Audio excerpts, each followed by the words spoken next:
جب آپ علیہ السلام معراج سے واپس تشریف لائے تو اگلے دن آپ صلی اللہ علیہ وسلم نے قریش مکہ کو یہ سارا واقعہ سنایا۔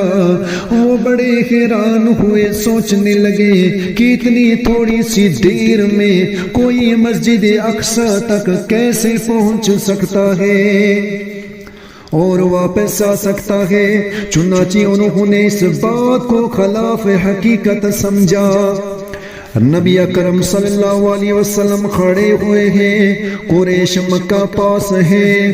آپ علیہ السلام نے معراج کے متعلق ارشاد فرمایا تو قریش مکہ کہنے لگے، اچھا اگر آپ مسجد اقصی سے ہو کر آئے ہیں تو بتائیں کہ اس کی چھت کی کڑیاں کیسی تھی؟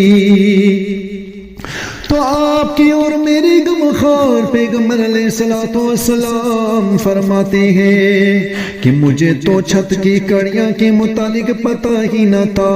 میری طبیعت میں ایک عجیب سی کیفیت پیدا ہوئی کہ ان کفار نے ایسا سوال کیا ہے کہ اگر مجھے اسی وقت اس کا جواب معلوم ہی نہیں، مگر میرے پروردگار عالم نے میری رہنمائی فرمائی اور میرے درمیان کے سارے پردے ہٹا دیے۔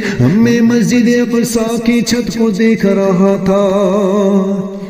جو کچھ وہ کفار پوچھتے جاتے تھے ان کو میں بتاتا جاتا تھا۔ جب میں نے ساری باتیں ان کو بتائی تو ان کے مقدر میں ہدایت تو پھر بھی نہیں تھی۔ کہنے لگے یہ بڑا جادوگر ہے، یہ اپنے جادو کے ذریعے یہ باتیں بتاتا ہے۔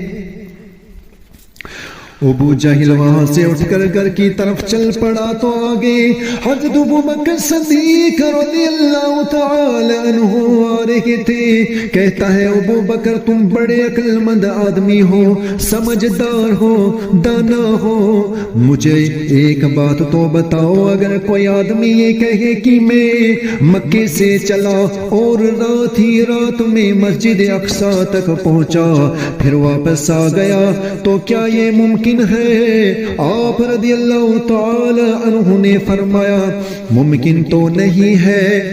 کہنے لگا کہ آپ رضی اللہ تعالی عنہ ہی کہ تو دوست کہتے ہیں کہ میں رات میں یہ سفر کر کے آیا ہوں۔